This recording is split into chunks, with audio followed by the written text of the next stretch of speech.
Hello everybody, my name is Barbara and I would like to welcome you all to the latest Novedge Webinar episode. In this week's episode, Emerging Facade, Swarm Design Structures in Grasshopper. Grasshopper has become a standard for parametric and automated design. Such a design is truly bottom-up and emergent.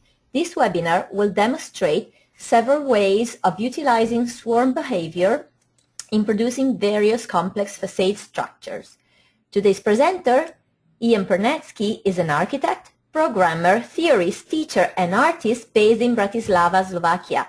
He's currently teaching creative programming in Processing and Grasshopper at universities internationally, among other things. He is the man behind rese GRASSHOPPER Sessions, which is his website for online webinars, and please go visit right after the webinar is done. Before we get going, here's an overview of what we do at Novedge. Novedge is one of the largest online stores for design software. We offer a huge assortment of software solutions that cater to virtually every designer's need. Put us to the test and come visit our webpage at novedge.com. And for more daily software news and limited time promotions, pay a visit to the Novedge blog and follow us on Facebook, Google+, and Twitter. In our next webinar, What's New in Bluebeam Review 2015. Get an extensive look at the game-changing new features in Review 2015 that will take your paperless workflows to a whole new level. Last but not least, today's webinar is free and is being recorded live. If you want to rewatch this or any webinar episode in our collection, just head on over to Novedge's YouTube or Vimeo channels. And now, without further ado, I'm going to make Ian the presenter so he can start his fantastic presentation and dazzle everybody with it. So Ian, this is your screen. Good luck, and I'll talk to you at the end of the session. Thank you, Barbara. Okay, as you mentioned, this is the website that I'm running right now, and we've got a lot of webinars running. I'm going to tell you more at the end of the session, but for the moment, if you browse into the website, which is the grasshopper.research.org, you will see what other plugins or other software are we going to use, not only today, but also if you'd like to follow some other sessions with me or with other people. If you scroll down, each of the sessions have certain requirements here. All of them require Rhino and Grasshopper, also the one that we are going to run today. But also if you go to more advanced stuff, you are going to need some more plugins for Grasshopper. The first one that we are going to use today is the Weaverbird. Weaverbird, all of these plugins are for free. Weaverbird is this one. Then we are going to use the Anemone plugin by Mateusz Wierzicki, who is also teaching these webinars. This is something that is moving Grasshopper to yet another level. And the last one is going to be my own library that is being under development called the Boid library, which is this one. Again, you can download it for free from Food for Rhino. And we are going to use it at the end of this session. I hope this is going to work because sometimes, because it's just an experimental version, sometimes it crashes my computer. Maybe it will also crash yours. If it happens, which happened to me last week on the webinar, I will just disappear, but I will reappear very soon when I restart my computer. So if this happens, this is because of my Boid library that is still just under development. This is going to be a very, very short webinar because we basically have like 40 minutes to actually achieve something. So I'm going to go very, very quickly. I'm not going to explain everything thoroughly as I usually do. I'm just going to show you how the things work in the logic. I will start from the very beginning, assuming that you don't actually have any experience with Grasshopper, any prior experience. However, I do expect that you have at least some experience with the Rhino. We'll go all the way to the most advanced way of using Grasshopper, the most advanced that I know and that I use, which is the flocking behavior, which we are going to do at the very end. And we are going to design a facade that is going to have some emergent features. So as I assume you already have some experience with Rhino, and you know how does it actually work. You know that it's a NURBS modeling software. However, you can also use the mesh models. We are mainly going to use the mesh models today. But what is the most important part is that Rhino works as a step-by-step software. So you actually call some command. For example, I want to draw a point. I either click here and click here to draw a point, or I just use this command line and I say point, hit enter, and then it asks for the location of the point object. I can either click, or I can say the location is going to be the coordinates 10, 10, 20, for example. And my point is being placed here in the viewport. So if you think about it, there is some command that you call, there are inputs which were the coordinates that I inserted here, and the output is the point that appears in my viewport. What happens if you have some more geometry? So for example, I draw a curve here and I want to place a point on the curve, so I switch on the snapping and I place the point here and another point here, which of course is somehow related to the curve. But then I change the curve, which is very easy in Rhino. I change the curve, but these points don't move anymore. So there is actually no historical connection. This is where Grasshopper comes very handy, but we can do much, much more. But the logic behind Grasshopper is that whatever steps you are making, you always have the command, you have inputs and outputs, and you create a chain of commands. You actually record a history of commands that you otherwise do. In Rhino, whatever command you change in the historical line, all the following commands are going to re-execute and recalculate, and all the connections remain the same. So let me show you how does it work in practice. Grasshopper is still being under development. It's not being released as a final software. Therefore, after you install Grasshopper, you don't actually have a button to run it, but it runs inside of Rhino. It's a plugin for Rhino, and you actually switch it on by typing Grasshopper into your command line. So I'm just going to switch on Grasshopper. It takes some time to load. Once it's loaded, you have both of the windows, Rhino and Grasshopper, available. Grasshopper actually runs inside of Rhino. So I've got my Grasshopper here. What I usually do is I keep both of the windows on the screen at the same time. So I place one of them to the right, another one to the left. So this is my Rhino viewport. This is my Grasshopper canvas. On the canvas, I can graphically put the commands that otherwise I would input here in the Rhino command line. So for example, if I place a point here, it still doesn't exist here in Grasshopper, but I can take it inside of the Grasshopper by taking a parameter. Parameter is a special feature of Grasshopper. Parameter always has this hexagonal black shape, and they have different types. And I know that I'm having a point, so I'm taking a parameter called point. Parameter, what does it do? It contains some values. It doesn't matter where the values come from, but it only contains the values. Another component we have here in Grasshopper is actually called a component, and that executes certain command. This container doesn't execute anything, it just holds the data inside. So for the moment it doesn't do anything, but I can right click it and say set one point. It asks me here in the Rhino command line which point I want to reference into Grasshopper. I will say this one, hit enter, and now it has changed. There is a red cross here. When I click here, this becomes green because it's selected. Also this point becomes green and it's selected, which means that these are connected.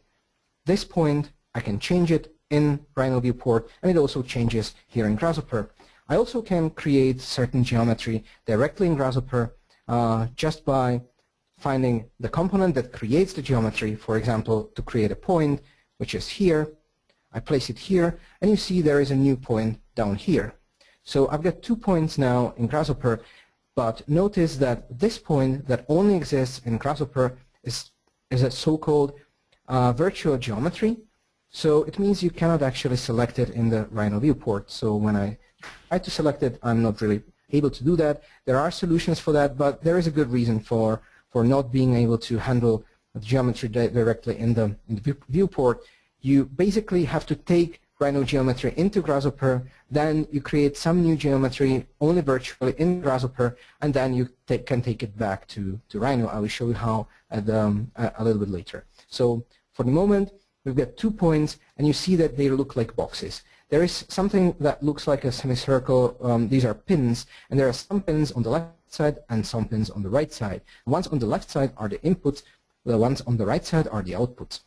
There is a special component here called a panel which lets you see what is inside of any other component, and now I'm going to show you how does it actually work. How does the entire grasshopper actually work. So I take the output pin and just drag and plug the wire into another component, and what happens here is I take a copy of whatever data is contained inside of this one, I copy it and then use it in another component. Here I'm using it in the panel.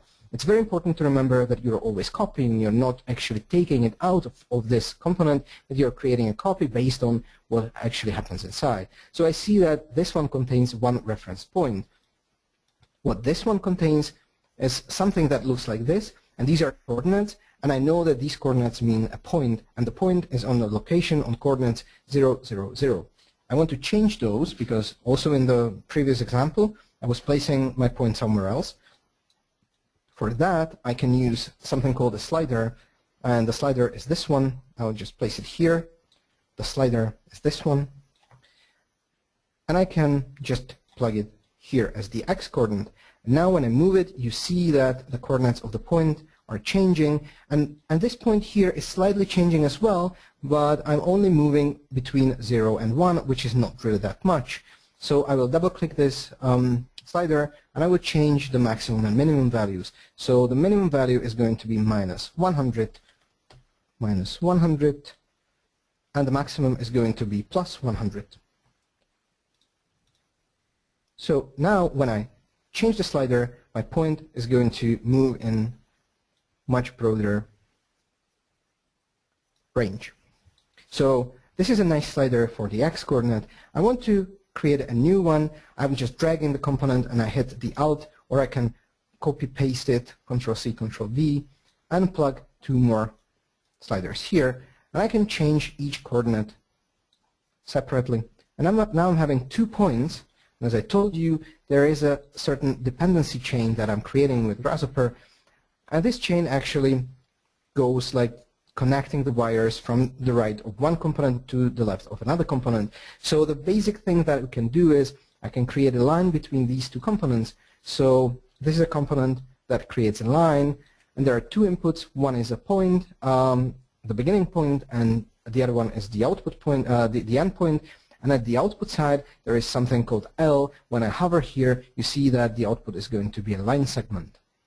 And which actually is, because we see it in the hovering box, that there is certain line inside. So I will just use a panel again, and you see that there is a line inside. But what is the most important at this example is that the dependencies, they still remain. I can change any value in the chain, in the timeline. So for example, I can change the coordinate of this point, and this line changes accordingly. So I'm not really losing any dependency. So when I change certain geometry, it doesn't really matter whether I do it in the viewport or if I do it in Grasshopper. I can only change in viewport those geometries that are imported from Rhino to Grasshopper, as is this point. I cannot change this one in the viewport, but I can change the numbers. But you see that the line is changing accordingly. I can do much more things with the line. So for example, I can just divide the line using the divide curve component, and you have probably noticed that I called this component very quickly by double-clicking the canvas and just typing the name. So for example, divide. So I'm dividing the curve. I can just remove one of these because that is redundant. I can divide the curve into as many segments as I want. So this input tells me how many segments do I actually want to have. This is the input curve that I want to split, and we are not really going to talk about this input. So by default, this is set to 10. When I hover here, I see how many divisions do I want to have. So by default, I've got 10 divisions, but let's say I want to have 15. So I just create a slider. Again, I double-clicked and I wrote 15, and it automatically creates a slider that is set to 15. So I plug this one here, and you see I've got more division points. From this point on, I can just keep on creating more and more dependencies. So for example, I can just draw a couple of lines out of these division points. So I'm going to take a component called line SDL, which is this one, and you can find it up here. And line SDL is another line creating component, but the inputs are different. It doesn't ask for the source, the starting point and the end point, but it asks only for the start point, then the direction vector, which actually tells me which direction my points actually go, and then it asks for the length of the line. So I'm going to use these division points as the starting points. Then I need to set the direction of the newly created lines, and I'm going to use a z-vector, which is a vertical one. So I'm going to use a unit z-vector, which is this one, for the direction, and then for the length, I'm just going to set the length using another slider. So again, I'm going to create a slider with number 18 as the length, and you see that I created 16 lines here, because when I divide a curve into 15 segments, it creates 16 points, because there is the end point as well. So I've got 16 new lines, and I can change their length, but still the dependencies that I created at the beginning are remaining. So I just move the point, and everything changes accordingly, which is the most important thing about this, is that no matter what change you actually create where, all the other things are going to recalculate and recompute and create a new geometry based on the new inputs, and you don't lose the logic behind the whole thing, which is actually the main point of using Grasshopper. During this session, I'm just going to keep saving all these files, and either you are going to find it on the Novedge website or maybe on our website, which is this one again, and I'm going to publish all these files somewhere on this website, and you're definitely going to find it there. So I'm saving, and this is going to be 01. We are not really going to deal with this any longer, and I'm not going to go that much into detail. What you have to remember is that on the left side of each component we've got inputs, there happens something inside, and on the right side we have the outputs. Whenever we have a wire here, this hose, it actually creates a copy of whatever data we have inside, and we go from the left to the right, and we keep all the dependencies. What happens is if we move something, so for example I can use a move component here, and I can move the point somewhere, it automatically has some input data there. So I move the point, and I actually haven't deleted the point, just like it would happen in Rhino. So I've got a point, then I take a move command, select a point, and then I move it, and the original one disappears. It doesn't really happen in Grasshopper. I still keep the original point, and I create a copy. Whenever I do something inside of this wire, there is a copy of the component, because if we remove this one, we wouldn't be able to reuse the same output for more purposes, for more inputs. So there we go. This is the very basic logic of Grasshopper. I can have more Grasshopper files open at the same time, but only one is being executed. I'm going to create a new file here, new document. But whenever I want to switch back, there is this button up here, and I can switch to the original one. And you see that all the dependencies, all the connections with the Rhino file are being kept. So as long as I keep the point here, I can still reuse the 01 file. You can also use the file with a different Rhino file, but then you have to reassign all the inputs from Rhino to Grasshopper yet again, which is actually not a bad thing, because then you can create some general Grasshopper definition that you can use later on. So for example, what we are going to do today is a facade that somehow appears, but you want to use the facade for different floor plans or for different situations. You want to give the definition to your friends, and it's really possible just simply by reopening the file and reassigning different inputs. So let's do that. Let's switch to the new file here, and let's start creating some facade. Rhino doesn't really work that much in any units, and we are not really going to set any units to our file either. Neither is Grasshopper working in any units, but you know that you make a decision. So I'm going to work in more or less meters, because, well, we use metric system. I see that most of you guys are from the US, but I guess you're going to get used to it. So I'm going to draw a curve, and I'm going to see the curve as an outline of a floor plan of some building that I want to create. I want to actually create a facade of such building. So I created a curve here in Rhino. I want to take the curve into Grasshopper, and I do it by putting a parameter curve here, which is this one, and I right-click and set one curve, which is this one. Now I've got a curve here inside. So I want to create a facade out of this, so let's create some volume or some, maybe it's not going to be a volume, maybe it's going to be a surface. What I would do in Rhino, I would just copy this one, move it vertically, excuse me, I would copy, move it vertically upwards, and then create a loft in between these two curves. So I would do something like this. So let's do exactly the same thing here in Grasshopper. So this is something that I want to do, but I want to do it in Grasshopper. There is a good reason for that though. So I've got a curve and I need to move it upwards. I know that upwards is a z direction, so I'm taking the unit z vector component here, which is actually a vector pointing upwards, but the length is just 1 unit. And I want to move it much more than 1 unit. So let's see how does it look if I just move it 1 unit, which would actually mean 1 meter in my case. And this is a very, very low building, and I don't really want to have such a low building.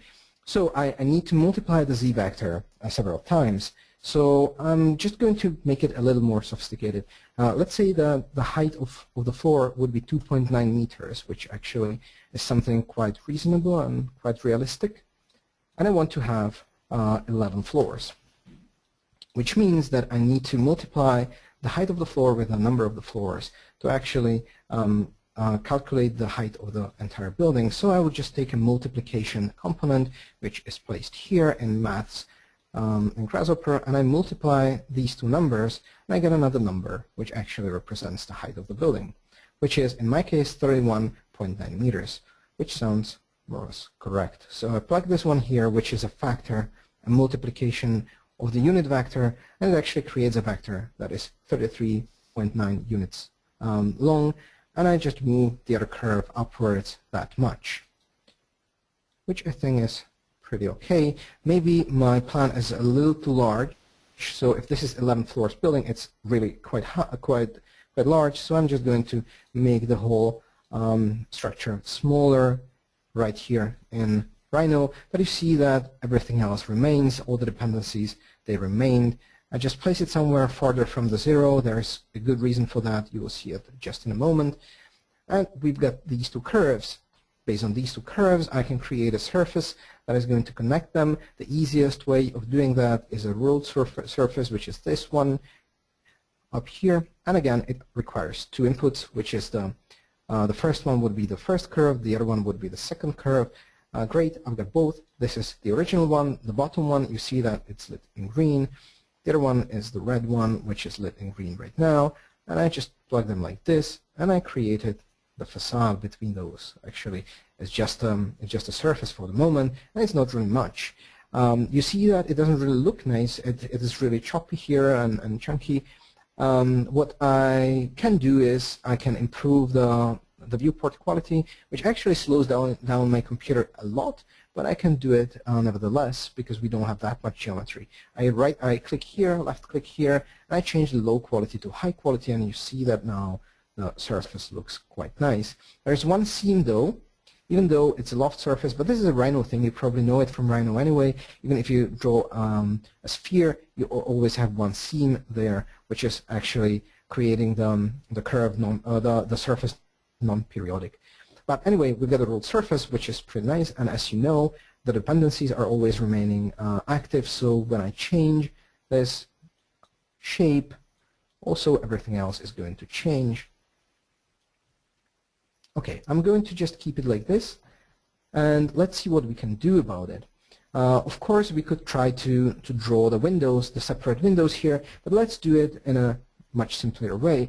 You always have to remember there is no one single correct way of doing things. It's always about you creating your own routine, finding your own way of doing things, and also what we are going to do now, you can achieve it in many, many different ways, and if you watch some other tutorials, you're definitely going to see some other ways of doing things, but for the moment, I'm going to use the quickest and simplest one I can imagine.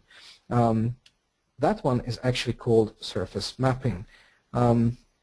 I'm not really actually sure if it's really called surface mapping, but let's see. If you are not really sure whether you got a certain component or how is it called, just try. It's called map to surface. Now I remember it looks like this, and this is something that I want to use. So what is it all about? Imagine you've got another surface. I can just draw some surface here in Rhino. This is surface, and on that surface I'm just going to draw certain polyline. I'm just going to use this rectangle as the polyline. I'm going to take them here into Grasshopper just by taking the surface parameter, assigning one surface from Rhino to it. So now they are connected. Whenever I change it in Rhino, it also changes in Grasshopper. And I'm also going to take a curve, which is a polyline in my case, this one. So I can use them in Grasshopper. Map surface, this is the component that we are going to use. It takes any curve or a polyline. It calculates where is it placed on the source surface, which is this one for us, and it places it accordingly to the target surface, which is this one in our case. So imagine that this is being stretched and wrapped and put on this surface with all the things that are on top of it. So let's see how does it work. The first input here is a curve, so this is the curve that we have. The second input would be the base surface, so it's this surface, it's this one. And then there is a target surface, and I'm going to plug this one here, and you see it somehow recalculated the position of the curve, and it placed it accordingly on the other surface. So this doesn't really look good, but it should demonstrate how does it work. When I change the location of this curve on the source surface, I place it here, it also changes here. And you see there is the seam, and therefore we can remap from a flat surface to some periodic surface, non-periodic to periodic, because it's possible. I can also change the angle of the curve, which is this one, and it also changes here. We are going to use this feature to actually control the facade much better than we can control it now. So I'm just going to delete these two things because that really doesn't make much sense, but it should demonstrate the logic behind the whole thing. I'm just deleting it, and I'm going to use different set of curves and a different surface to actually calculate the remapping, the map to surface component. So what would be the easiest thing to do? We very probably want to draw a grid, which would represent windows on a facade. So I'm just going to take this square grid component, which asks me how many squares do I want to have in each direction. So the first input is not that important as the base plane, and we don't care that much about that. It asks about the size of the cells. It doesn't really matter anymore here at this case, because we are just going to remap whatever shape they have and size to our new facade. But we do care how many do we want to have. So in the X direction, well, that would be around the new building. We don't know how many do we actually want to have there. So let's measure how long the facade in fact is. We've got a curve that is defining the facade, and we can just measure its length. So I'm just going to measure the length, which is this one, and it gives me back a number. Again, in meters. I know that if we developed or unroll the facade, it would be around 130 meters long and 32 meters high. So this is something that we want to achieve, but we know how many do we have, and let's say we want to have a window that is wide 1.5 meter, which is not that much, but let's create a slider. So we know that we have this length available, and we want to divide it with the size of the window. So I'm just going to divide, and I'm going to get a new number. I'll plug this one here and this one here, and the number I'm getting is the number of windows we have in the X direction, which is 86. I will just round it, which is much better because we don't want to have like 0.2 windows. So now I've got a number which is 86. So we know that in X direction we want to have 86 frames. So I created 86 squares, and in the in the other direction, in the height direction, let's say we want to have one window per floor. We know that we are having 11 floors, and we are going to use number 11 for how many windows do we want to have above each other. So now we've got a grid, which is actually composed of polylines, curves. That's something that we already had here, and we know that if we want to remap, we need to take the curves, which is this one, and plug it to the remap. I'm just going to delete this one because we don't need it anymore. What we are missing is the source surface, which we don't have at the moment, but we can use some workaround or something that that makes our life much easier than just trying to figure out what would be the size of the source surface. We can use something called a bounding box. Bounding box actually creates a box that contains the input geometry very tightly. So let's see how does a bounding box look for this geometry. You see that it packed the geometry into a box. But if we plug it here if we plug these squares into a bounding box, it actually creates a box that is completely flat, but it also contains all these elements. In fact, at the moment, it creates a separate box for each of these squares. I want to right-click and set union box, which actually changes it into one box for all the components. To actually make it work really properly, I need to right-click here and say flatten. I'm not really going that much into details, but this flattening has something to do with data trees, which also has something to do with the dash line. And of course, there is a webinar based on discussing the data trees here, and you've got some sample on the website. So if you're interested in how do the trees actually work, just refer there. Now we've got a bounding box that contains all these squares, and we can use it, we can read it as the source surface, even though it's a box, but it's a flat one. So I'm going to plug this one here as a source, and let's see what happens. Oh, this actually works pretty well. Now, in the output of this map surface component, I've got a lot of curves, and the curves are actually polylines that are being mapped on the surface here. I'm going to hide everything except these curves. So I'm just going to select everything, middle click, and hide, because I don't want to see the geometry that that I'm not going to use at the moment. I would just, as a prevention, I will just save this file as 02, so that I'm sure that we are not losing anything if anything happens. Always when you're working with Grasshopper, make sure that you're saving often, because otherwise you might lose a lot of work. Once you save, it's going to auto-save automatically. Anyway, we've got a lot of polylines here. Each one is actually a rectangle, so it has 4 points. Each one of these contains 4 points. If we want to work with the points directly, there is a component called discontinuity. You might always ask, how do you know which component to use? Well, it comes with a practice. So the more you work with Grasshopper, the more components you can use. And as I told you, there is no right or wrong way of doing things. This is my routine, and I'm pretty sure everybody has a different routine. So anyway, I just extracted all the points that are in each of the rectangles. So each rectangle is made of 4 points.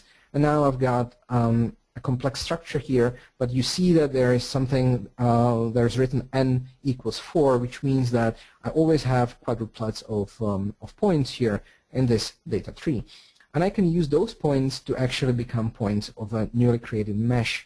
We are going to use mesh because mesh is not as heavy as NURBS.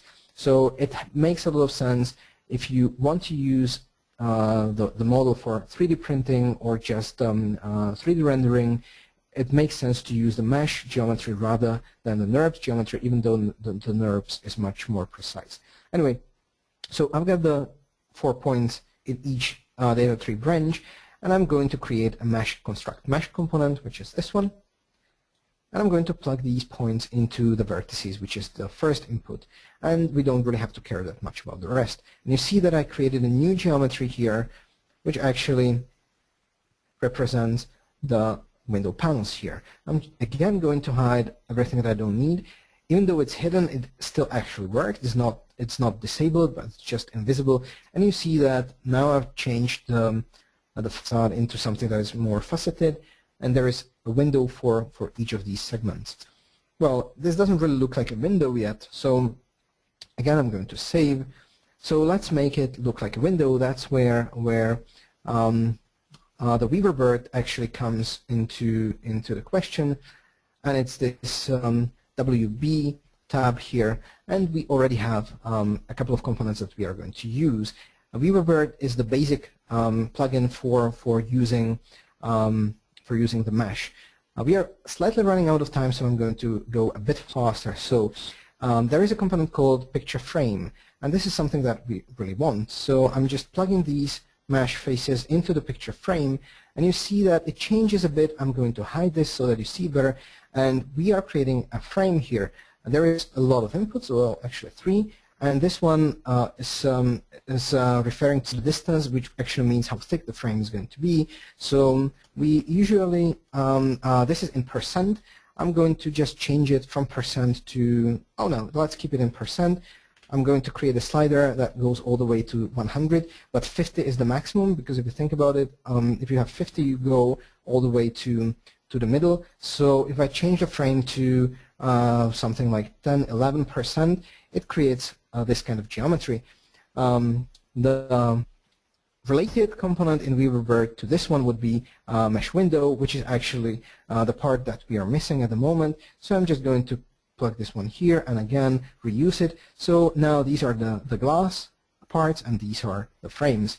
Again, this is still not finished because this is pretty flat, and we can use another Weaver bird component which is called mesh thicken, which is this one, and I'll plug it here, and I can set the same, well, I'm going to set a certain number. I think like 15 centimeters would be nice. So I'm thickening the mesh to actually create a watertight geometry, and it's becoming pretty heavy, but it's still much better than if we used the NURBS geometry. So you see that I created a facade. I can use a special display component custom preview to actually show you better how does it look. It's slightly pinkish, but it doesn't really matter. It's not transparent anymore. And you see that I've got some output here and some output here. This output would be the frames, and this output would be the windows. I told you that I'm going to show you how to bring the grasshopper geometry into Rhino. So this is how you do it. I select what I want to bring back to Rhino, middle click, and there is this egg icon which is called bake. I just hit it, and then I also do the same for the frames, and I can switch off grasshopper. It's still running in the background, but you don't see the outputs. But now this is a proper Rhino geometry, and it's not really being connected to grasshopper anymore. And you see that we can actually use this for rendering or for any other purposes. So I'm going to delete what I made right now because I don't want to keep it. So I want to show you something more. I'm calling grasshopper again. The whole idea of this is that all the dependencies are still remaining, so I can change the original curve and everything changes accordingly. Right. So, a very quick thing. I've got certain routine. I know how to remap something to from some surface to another surface. So let's do something that you might not want to do because it's something that has been overused a lot in the recent years. But let's do it anyway. I'm just going to show you how to remap something a bit more irregular onto a surface. Right now, I'm just going to save document as, and it's going to be number 3. So pretty cool. So here we are creating a square grid that is defining the whole facade. But let's create something that is more irregular. We want to create a set of random points. Here are the random points. You see that it created the random points here. But I want to place them somewhere on yeah. Well, these are the random points, and they exist in a certain rectangle. Well, the rectangle we can create, rectangle, which is this one, and we want to place the random points onto the rectangle.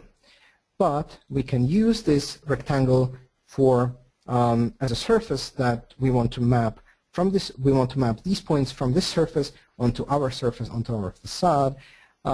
Therefore, I'm just going to, let's assume that this is really possible to, no, let's create the flat, the boundary, the edge surface, boundary surface, which is this one, and it creates the source surface here. I'm just going to zoom in a bit so that we see it slightly better. Zoom in. So now we've got random points on a surface, but this is not everything. I'm going to create a Voronoi diagram. Which is this one. At least I hope so. And it asks for the points. This is really quick. It asks for the boundary, which is this. And now we've got different shapes here that we can remap. So just like we did with a square grid, I'm just going to plug this one here and this one here, and I'm going to remap these Voronoi cells from this surface onto our facade. And you see that something happened here. It's really crazy because maybe the Weaverbird window doesn't work properly. I'm just going to disable it, and let's see how does the mesh actually work. Well, this is really crazy. Let's see how does the remapping work. It's pretty nice, but I think the reason is that we don't really have enough points. So let's put 150 points here, and this might actually work a bit. Sorry. Not here, but the population, we want to create a population of 150 random points, maybe even more. Yeah, and it's populating. For some reason, we are not really creating, yeah, I know why we are not creating the proper mesh, because here we have more than 4 points defining the cell.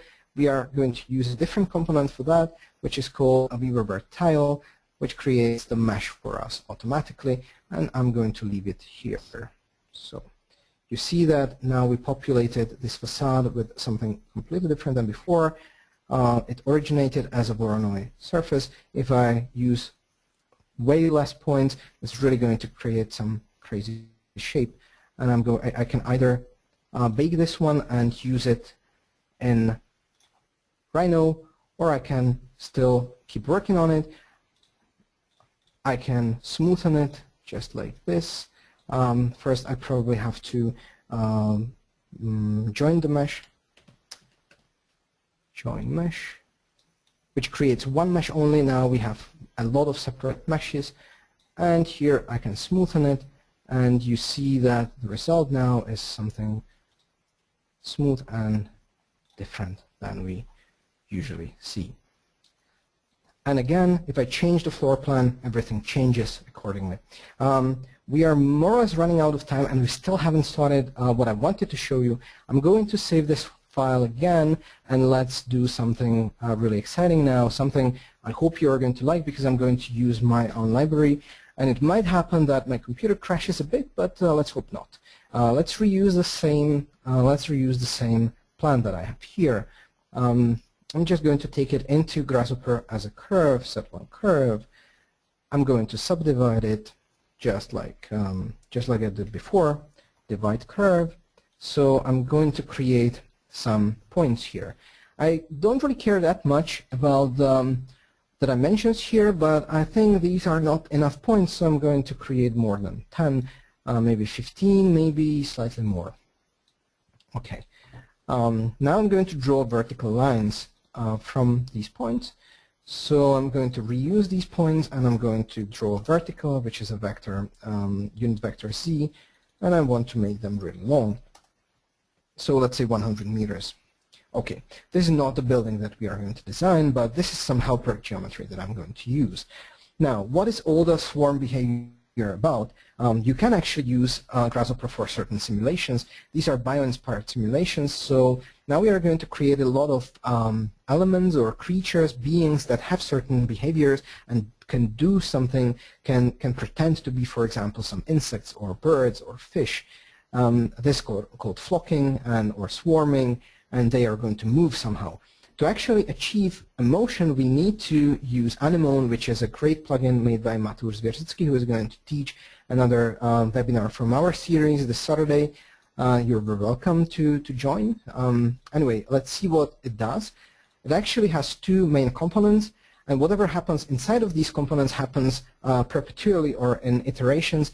It keeps looping whatever is inside. So the simplest thing can be that we have a certain point or a lot of points, and we can move those points along certain vectors. So I'm just going to use some random unit x vector. I'm going to move these points. I connect these two elements together, and I say I want to do it 1,000 times. And let's see what happens if I plug this one here. You see that they are moving, and it's kind of animated. This is not really much, but you see that I'm moving.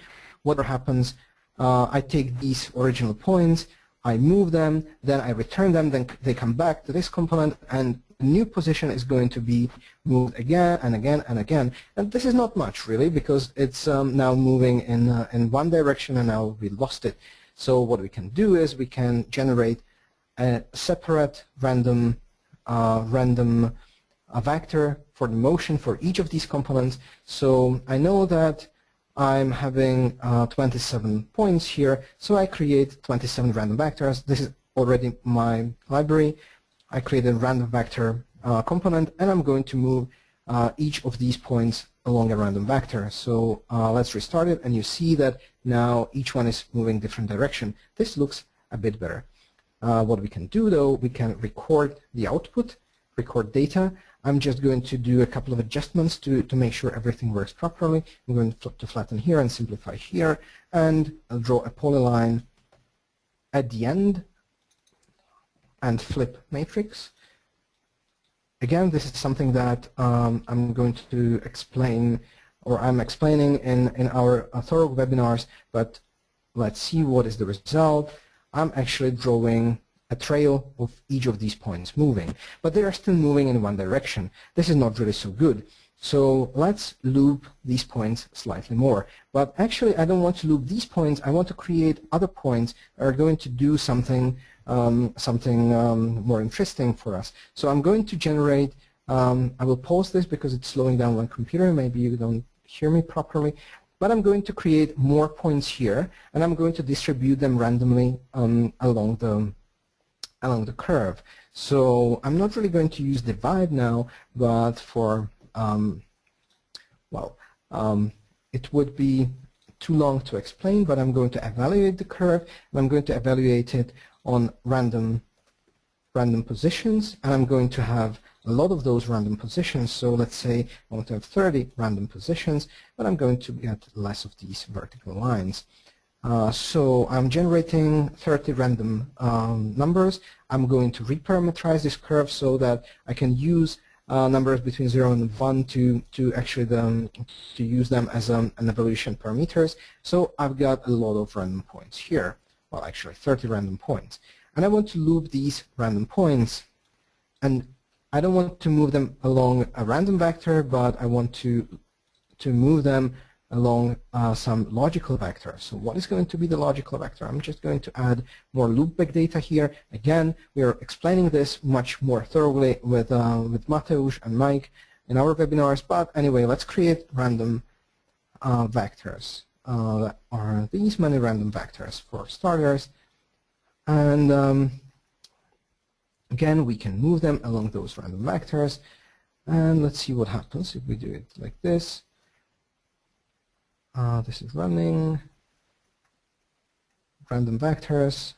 We have a lot of points, and here we are getting some error, which is input D1. Okay, we need to plug this one here.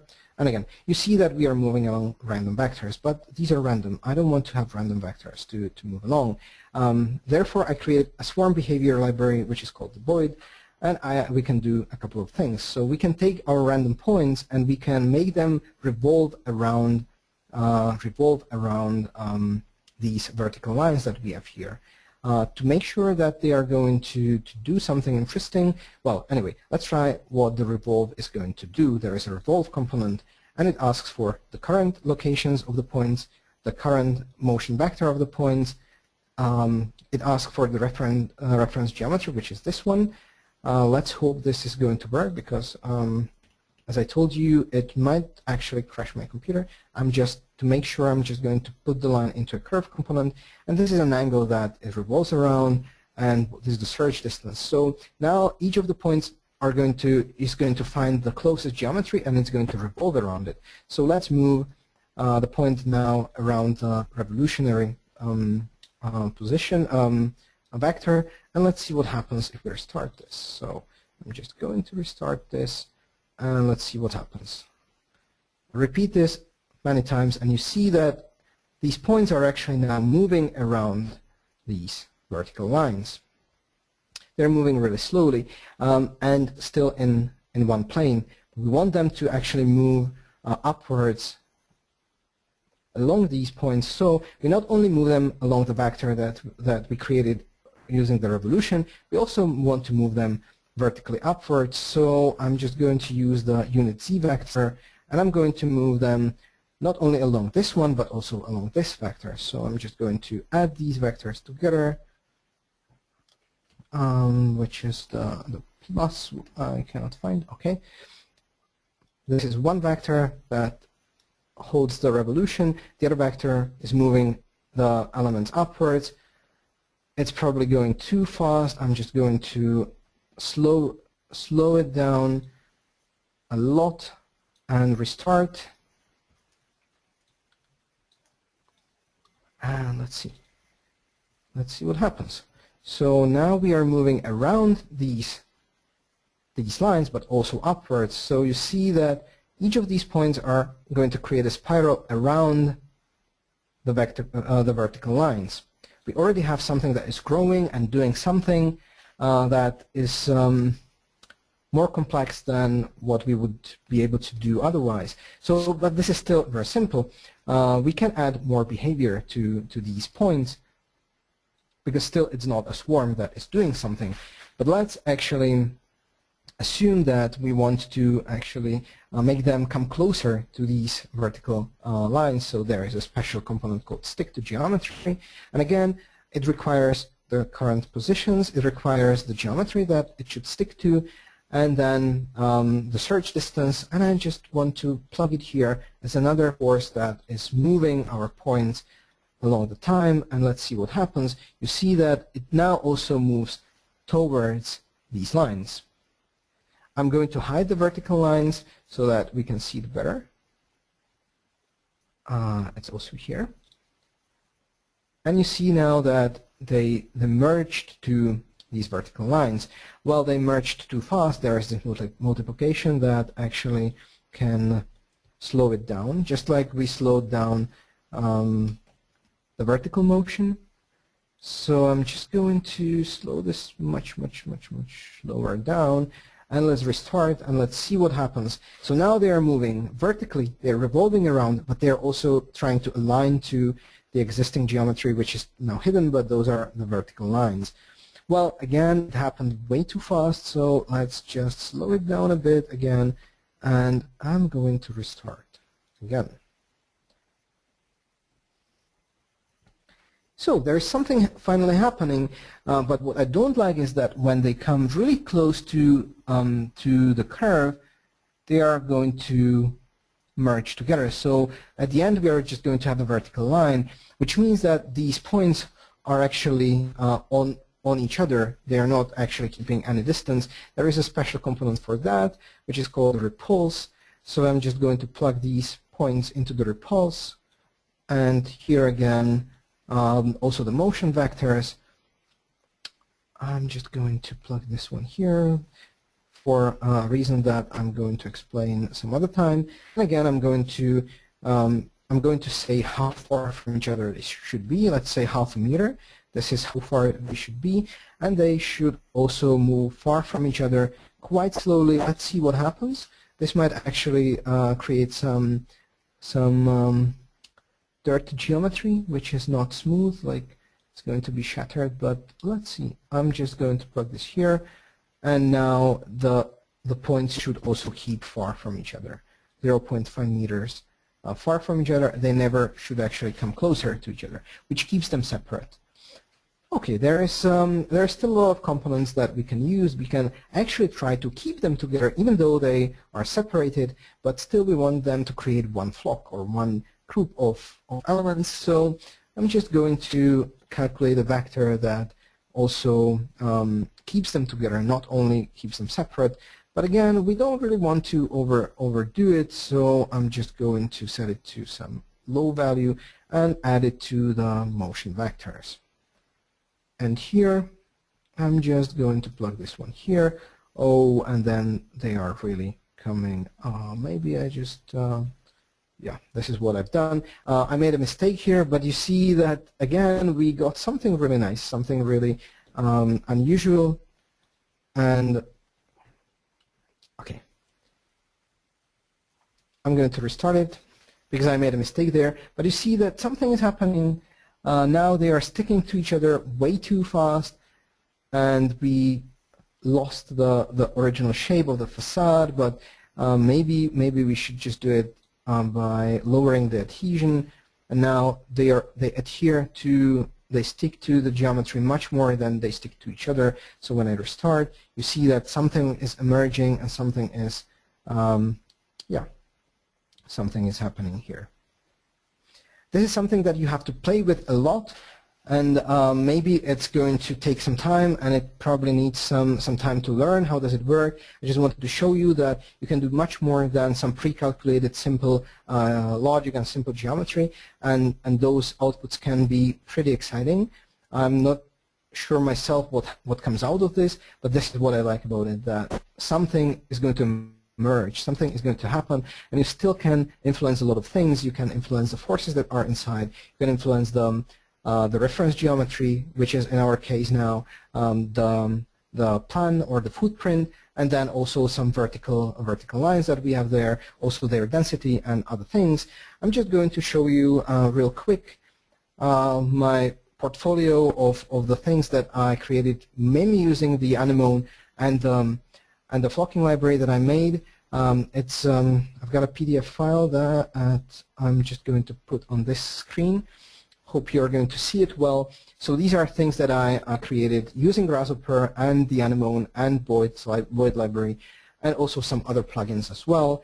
I'm explaining, me and Mateusz and Mike and Andrej Padure, we are explaining all these things in our webinars. So this is something that is called an L system or Sierpinski triangle, which is very customized. So this is kind of a fractal shape that you can create using Anemone.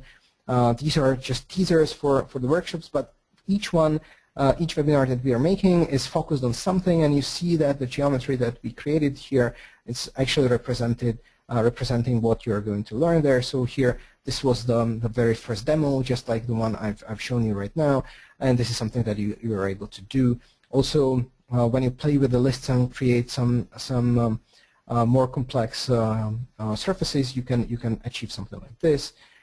This is some paneling, so you can create some shape and place panels, and just like here, you see that these panels are being somehow controlled by some attractors, some other geometry that is telling us here it should be more embossed, and here it should be a little more smooth. These are vector fields that actually work very similarly to what we are doing now, but these vectors are not changing along the time now. What is running in the background is changing in time. Here we've got some static force field, and it's creating certain shapes. So these are the shapes. Again, some paneling that we are doing, and you see that you can have a complex surface, and you can you can place some geometry on top of the surface, and it's going to adjust accordingly.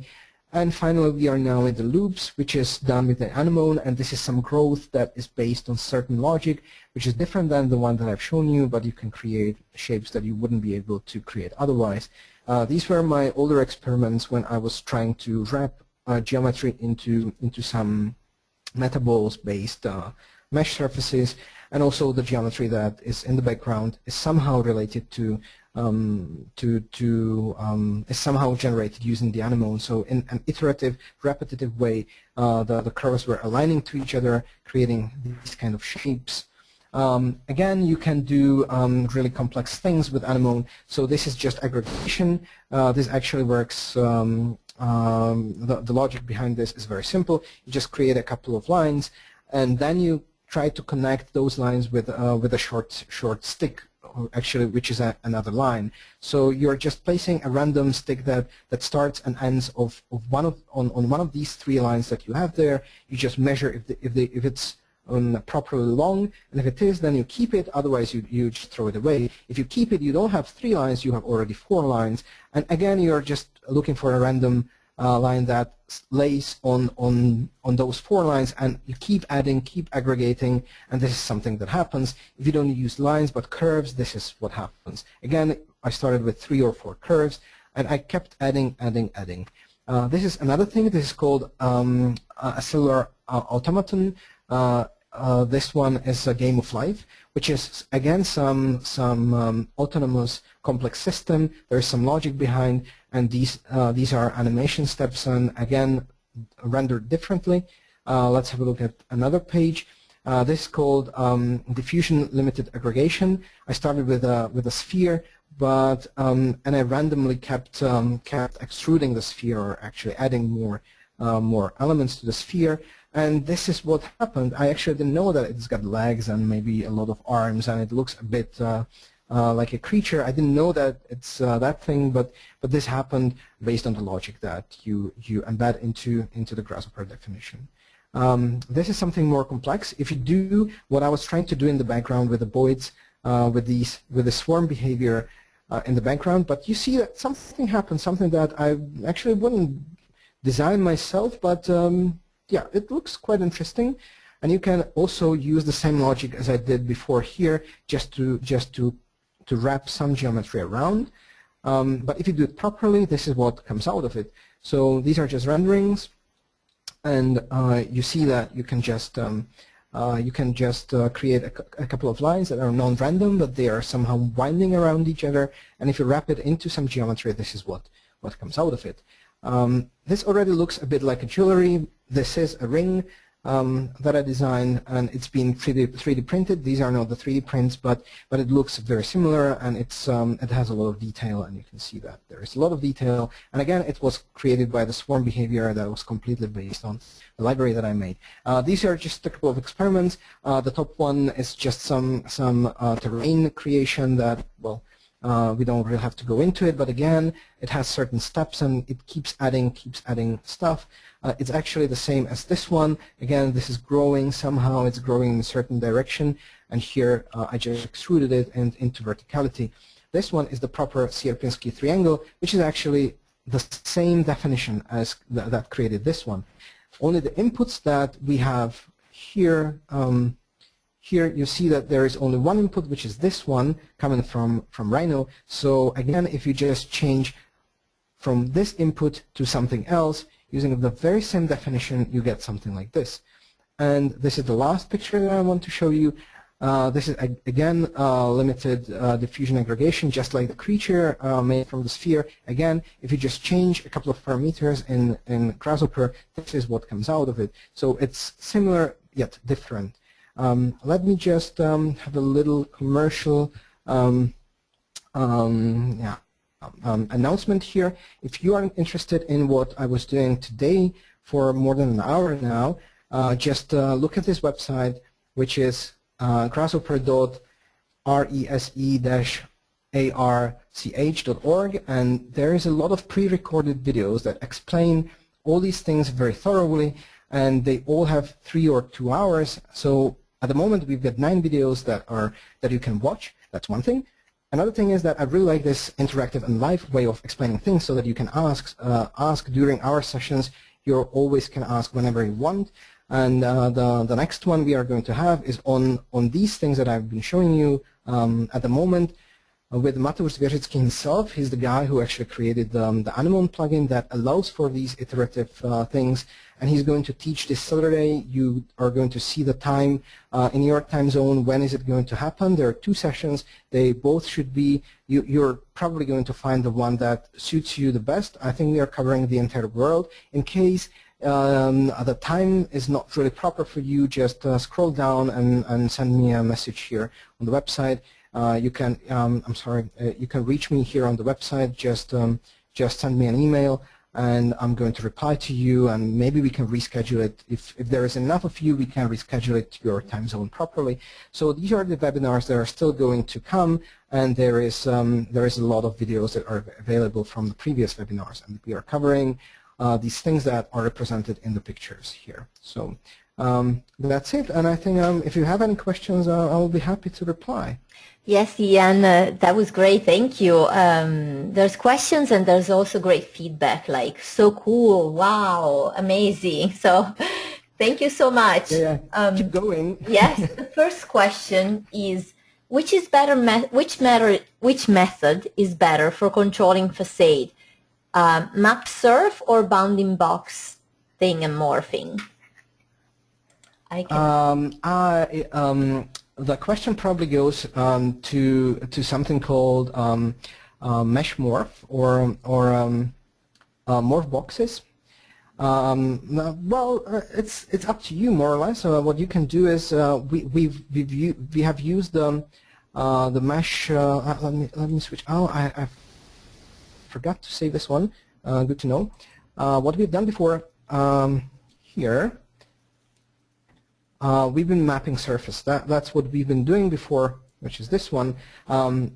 This one actually is meant for 2-dimensional mapping. There is another option, another thing that you can do, which is 3-dimensional, and you can actually take any surface, which is, for example, in our case, I'm just going to hide the geometry here and switch on the geometry here. There is something called morph box. Or box morph. Is it?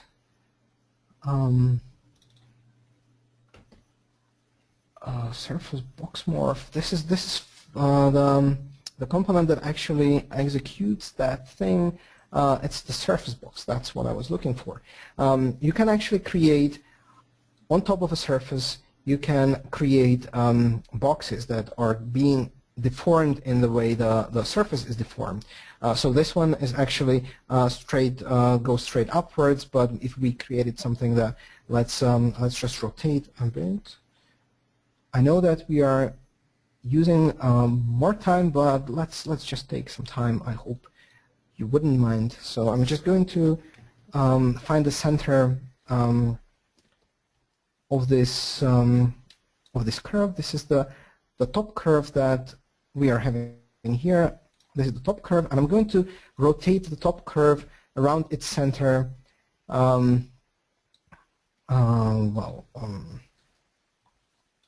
Which is the angle, and this is the rotation center, and the angle should be something like, I don't know, pi a half. So I'm just going to rotate it. So it's rotated, and now if I plug this one here, we're getting a more complex shape. This is a bit too much. So we've got a more complex shape now, right?